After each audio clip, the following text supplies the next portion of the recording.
प्रिय विद्यार्थियों, हिंदी की ऑनलाइन कक्षा में कक्षा 10 के विद्यार्थियों का स्वागत है। पढ़ रहे थे आप, थोड़ी जूम कर दे। पढ़ रहे थे आप कवि छायावाद के प्रमुख कवि जयशंकर प्रसाद।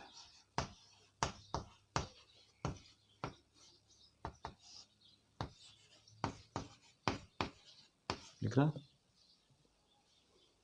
जयशंकर प्रसाद। जयशंकर प्रसाद के विषय में आपने पढ़ा था कि इनका जन्म 1889 में, जन्म 1889 ईस्वी में हुआ था इनका, और निधन होता है इनका 1937 में। छायावाद के ये क्या थे? कवि थे। छायावाद के प्रमुख कवि हैं और इनकी भाषा खड़ी बोली हिंदी है। आपने इनका साहित्यिक परिचय पढ़ लिया था, यानी इनकी कालजयी रचना है कामायनी।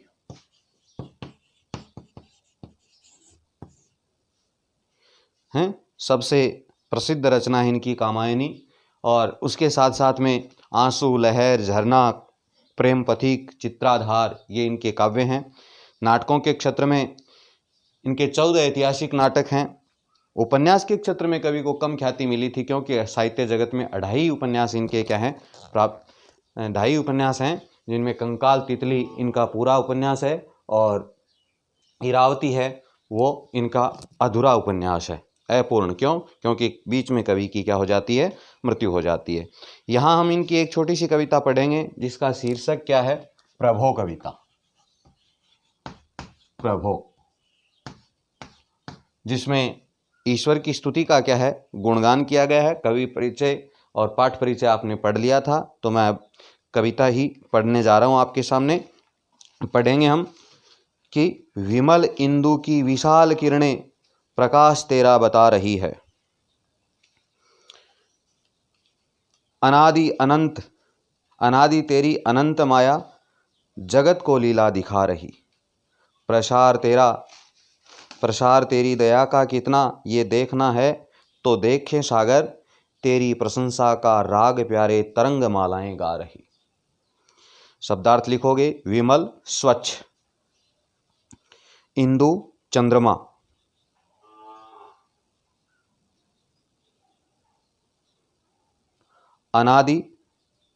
अनादि जिसके आरंभ का पता न हो, अनंत असीम या जिसका अंत ज्ञात न हो,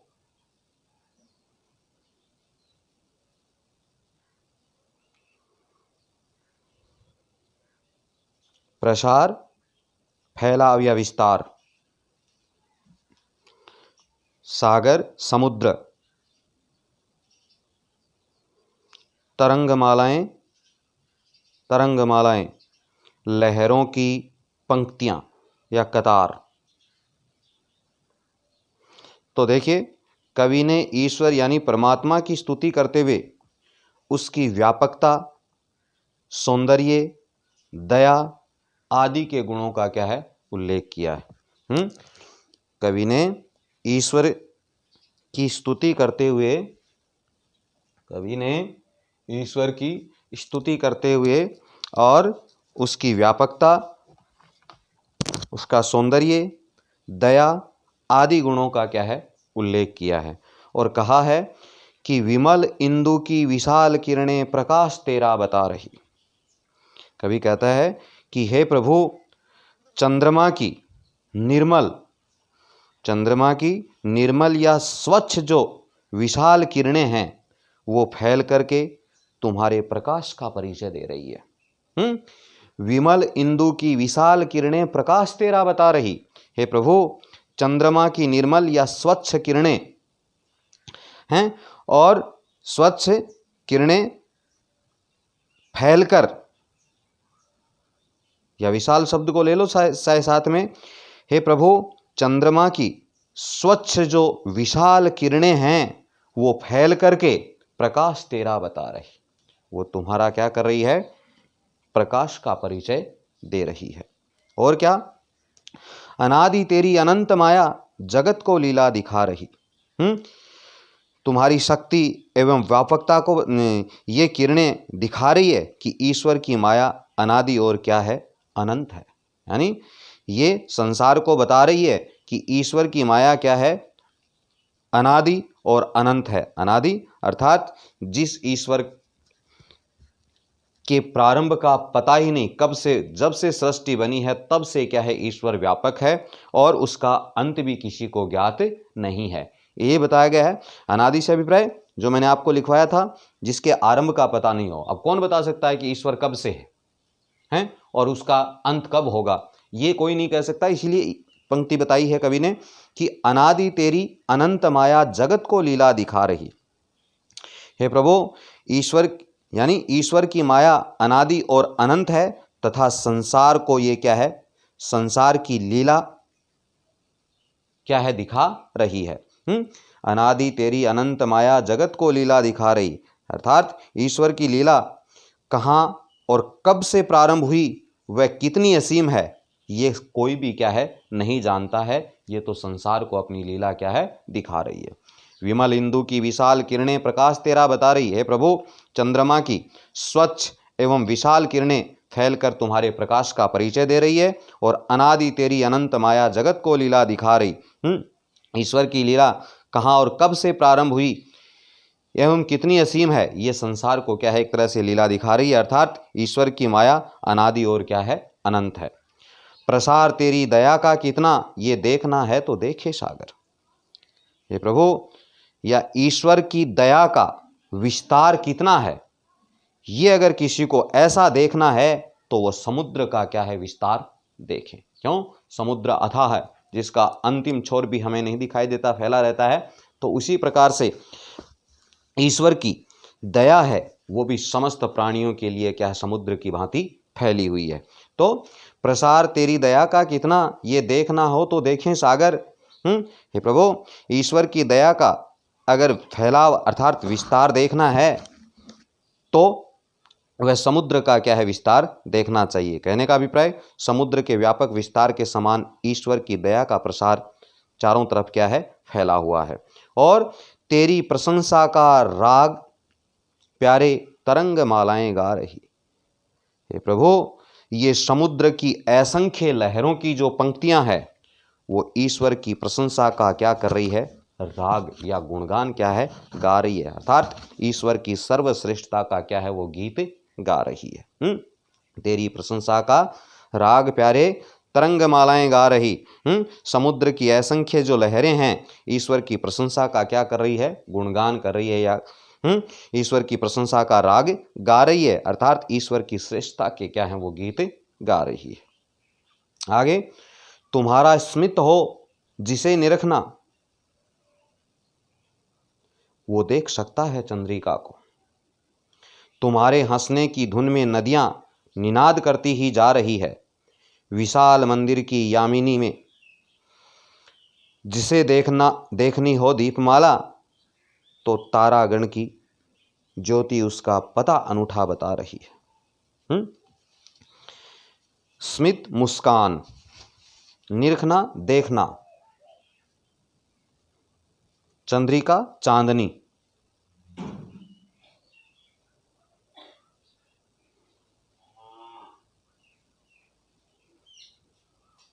निनाद अव्यक्त ध्वनि, ध्वनि को कहेंगे, या स्वर या लहरी कह सकते हैं जिसको। यामिनी रात, ज्योति प्रकाश,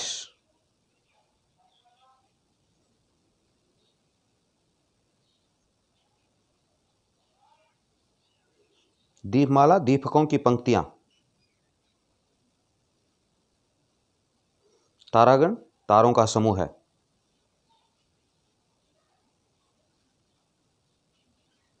अनूठा अनुपम, तो कवि ने चांदनी एवं नदियों की कलकल ध्वनि के माध्यम से ईश्वर की व्यापकता को देखने का क्या है, संदेश दिया है और कहा है कि तुम्हारा स्मित हो जिसे निरखना, वो देख सकता है चंद्रिका को। कवि ने कहा कि हे प्रभु, जिसे तुम्हारे मधुर मुस्कान या जिसको तुम्हारी मधुर मुस्कान से युक्त चेहरा देखना हो तो वह रात्रि में क्या कर सकता है? चांदनी को देख सकता है। अर्थात चंद्रमा की शीतल जो चांदनी रात्रि में दिखाई देती है वो ऐसा है जैसे ईश्वर का चमकता हुआ मुस्कान युक्त क्या है? चेहरा है। तुम्हारा स्मित हो जिसे निरखना वो देख सकता है चंद्रिका को। कवि ने कहा कि हे प्रभु, जिसे तुम्हारी मधुर मुस्कान देखनी हो वह चांदनी को क्या है? देख सकता है। अर्थात जिसे तुम्हारे हंसने का शब्द ध्वनि क्या है? सुनी है। तुम्हारे हंसने की धुन में नदियां निनाद करती ही जा रही। हे प्रभु, नदियों की जो कल कल ध्वनि है वो ऐसा लगता है जैसे तुम्हारे हंसने की धुन में निनाद करती जा रही। तुम्हारे हंसने की जो धुन है वो ऐसी प्रतीत हो रही है जैसे ये कलकल की आवाज करती हुई कौन? नदियां है। वो कलकल की आवाज नहीं, तुम्हारी मुस्कान की क्या है? वो धुन है। विशाल मंदिर की यामिनी में जिसे देखनी हो दीपमाला तो तारागण की ज्योति उसका पता अनूठा बता रही। कवि कहता है कि रात्रि में जिसे इस संसार रूपी विशाल मंदिर में दीपकों की पंक्ति देखनी हो, रूपक अलंकार है, विशाल मंदिर की यामिनी में जिसे देखनी हो दीपमाला। हे प्रभु, रात्रि में जिसे इस संसार रूपी मंदिर में दीपकों की अगर पंक्ति देखनी हो तो तारागण की ज्योति उसका पता अनूठा बता रही है। तो वो चमकते हुए तारों को देखें, क्योंकि तारों की ज्योति है वो ईश्वर का अनुपम क्या है? पता बता रही है। अर्थात उस ईश्वर का अनुपम पता बता रही है। अर्थात ईश्वर की व्यापकता को क्या है? ये तारों की ज्योति क्या है? दर्शा रही है। प्रभो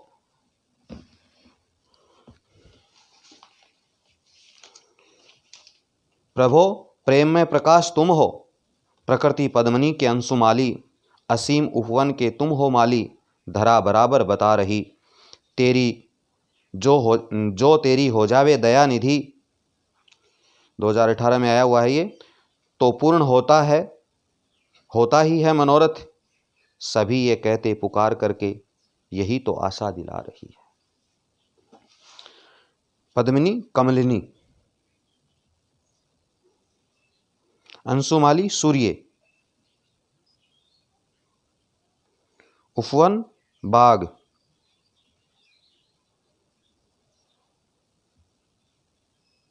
धरा पृथ्वी, दयानिधि दया के भंडार, मनोरथ अभिलाषा या मन की इच्छा। तो आगे क्या कहा है कवि ने? यानी ईश्वर है वो समस्त सृष्टि का क्या है? पालक है और सभी के मनोरथों को क्या है? पूर्ण करने वाला बताया गया है। वही कहा है कि प्रभो प्रेम में प्रकाश तुम हो, प्रकृति पद्मिनी के अंशुमाली। कवि वर्णन करते हुए कहता है कि हे प्रभु, इस समस्त प्रकृति रूपी कमलिनी को विकसित करने वाले तुम कौन हो? सूर्य। प्रभो प्रेम में प्रकाश तुम हो, प्रकृति पद्मिनी के अंशुमाली। हे प्रभु, इस समस्त प्रकृति रूपी कमलिनी को विकसित करने वाले सूर्य तुम ही हो और तुम्हारा ही ये प्रेम में प्रकाश क्या है? चारों तरफ फैला हुआ है। प्रभु प्रेम में प्रकाश तुम हो, प्रकृति पद्मिनी के अंशुमाली। हे प्रभु, तुम इस प्रकृति रूपी कमलिनी के क्या हो? अंशुमाली हो और समस्त संसार समस्त ब्रह्मांड में सूर्य की भांति तुम्हारा ही क्या है? प्रकाश क्या है? फैला हुआ है। और असीम उपवन के तुम हो माली, धरा बराबर बता रही। हे प्रभु, तुम इस सृष्टि रूपी उपवन के माली अर्थात पालक एवं रक्षक हो। ये बात बार बार पृथ्वी क्या है? बता रही है। जो तेरी हो जावे दया निधि, तो पूर्ण होता ही है मनोरथ, सभी ये कहते पुकार करके, यही तो आशा दिला रही। हे प्रभु, हे ईश्वर, यदि तुम्हारी क्या हो जाए? दया हो जाए तो हे प्रभु, हमारे सारे मनोरथ यानी मन की अभिलाषाएं क्या हो जाती है, पूर्ण हो जाती है। यही मनुष्य के मन में एक क्या बनी रहती है, हमेशा के लिए आशा बनी रहती है। क्या कि अगर ईश्वर की दया हो जाए तो मनुष्य की समस्त अभिलाषाएं क्या हो जाती है, पूर्ण हो जाती है। तो आज के लिए इतना ही, प्रश्न उत्तर कल बताऊंगा। धन्यवाद।